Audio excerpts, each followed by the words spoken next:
Fuck Off, overproduced by Martin Annett, take 4.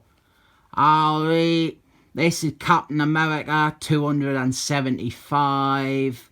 This is the issue where Captain America stands up for neo-Nazis and defends their free speech, which makes it a fairly uncomfortable read in this day and age.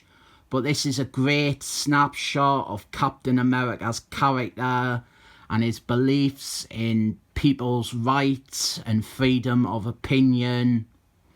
This is written by Jim DeMatteis, and the pencils are by your boy Zeck. And this opening page here has always stuck in my mind as one of them definitive images of Captain America. I don't know why, I just think of this image a lot.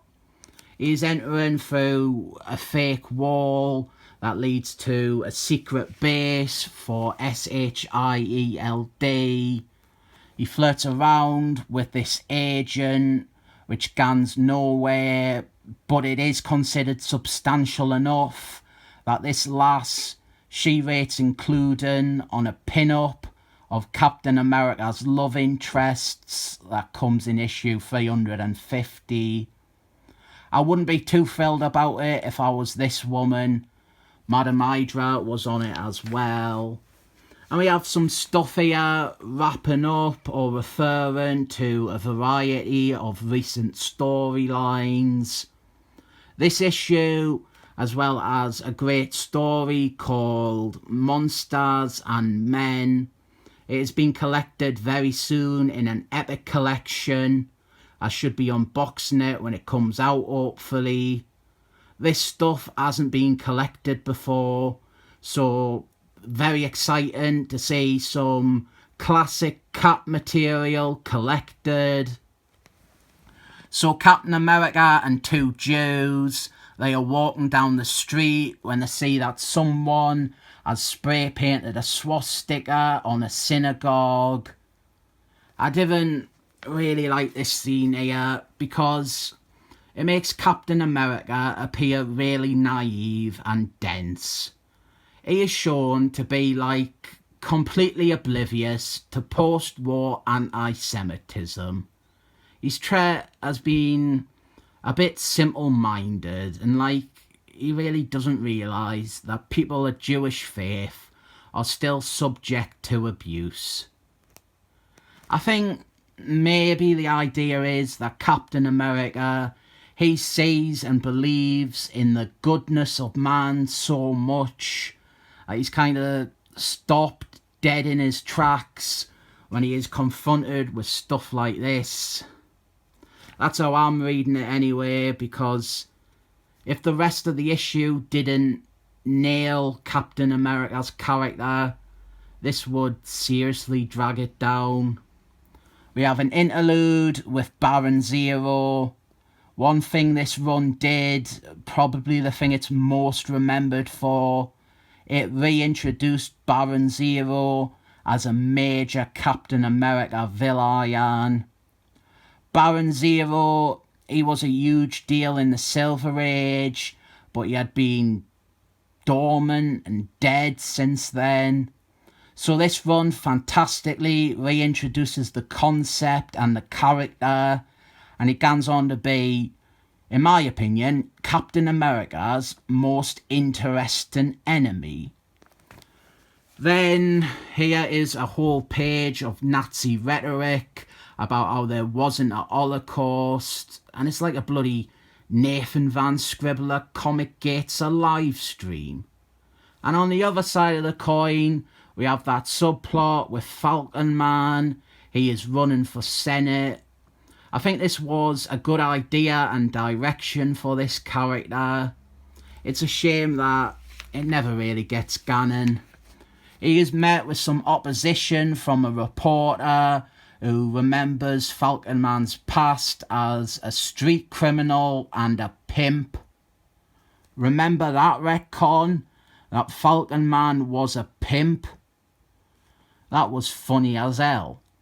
Some of the stuff about Nazis and Jews is far too obvious, Like here, Captain America, by chance, he was doing some freelance artist work for a bloke who casually will be derogatory towards Jews within earshot so that he can storm off in protest. So now we have Captain America. He has gone to an anti-Nazi rally that his girlfriend has organised, but the rally is crashed by the neo-Nazis who take out of the stage and start flying their swastikas and doing their little salutes. They start ranting and raving about Zionist pigs and the 6 million dead being a myth. And violence breaks out, predictably. So Captain America, he sneaks off to become Captain America and break up the riot. And then he lectures this crowd about how them attacking the Nazis makes them no better than what they're fighting against, and how silencing them was an affront to freedom of expression. He's doing all this while holding his arm out in almost a salute. It's not a great look for a character to condescend this Jewish crowd for being angry about a bunch of idiots forcing them to listen to how they want to exterminate their race. He also tells off the Nazi at least, but like Captain America, he doesn't really come down hard enough on the Nazis or their presence. These ones are clearly agitators, preaching threats and actual violence against Jews. They have stage crashed a protest and are forcing Jewish people to listen to their disgusting hate. They should be shut down. Captain America, he should have intercepted before any violence broke out and just told them to go away. Within the context of the story, what Captain America is defending here, it's meant to be freedom of speech, but this isn't really freedom of speech at all. Freedom of speech would be them having their own rally somewhere, or maybe having a voice at this rally, whereas this is hijacking a peaceful protest. But what lures all of this is we have this tone-deaf stuff about him condemning the Jews for acting violent towards the Nazis and saying how they are as violent and bigoted as the neo-Nazis. And that just doesn't really work. I mean, the Nazis want to kill people. The Nazis want to kill these Jews, and they're just responding to that threat.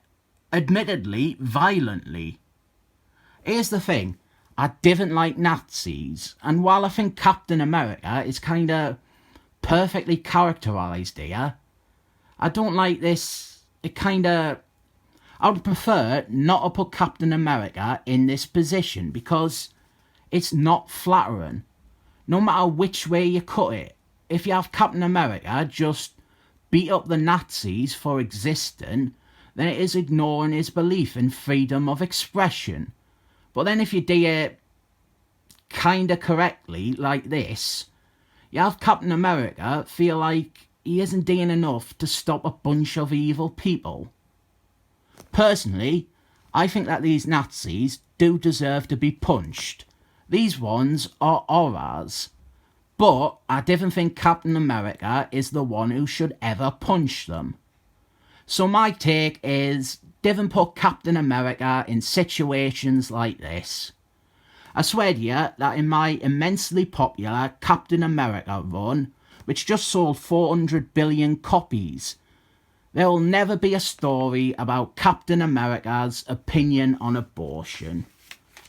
And I really didn't agree with this whole point that it tries to make about how the neo-Nazi and the Jew, they are ultimately the same in the end, since they are both violent, and how when they are confronted by Captain America trying to tell them how it is, they both get angry and attack Captain America in tandem.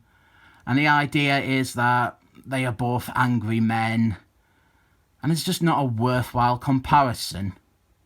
The thing is, without the Nazi, this righteous, violent Jew would not exist. Oh, and Captain America's girlfriend works out that Stephen Rogers is Captain America.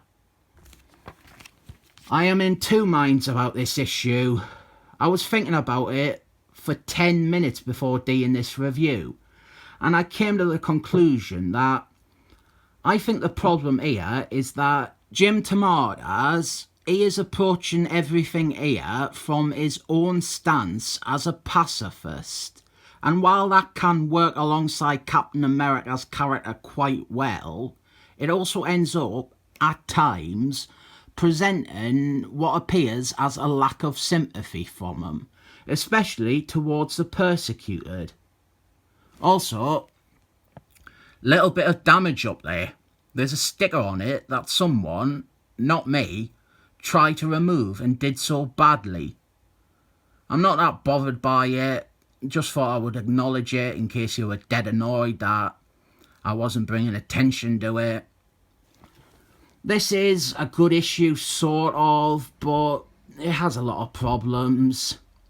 It's best for having Captain America acting character and make sense internally, but I do believe there is something naive about the whole thing. But Captain America, he would believe that Nazis are entitled to the same rights as anyone else, regardless of their beliefs. He doesn't agree on any level with them. He calls them disgusting and ignorant in this. But he knows that punching someone just for having wrong think or saying something horrid, that is against the ideals that he stands for. I really haven't enjoyed reviewing this one. I didn't think I have accomplished anything or said anything worthwhile about this. I am rating it 7 thumbs up.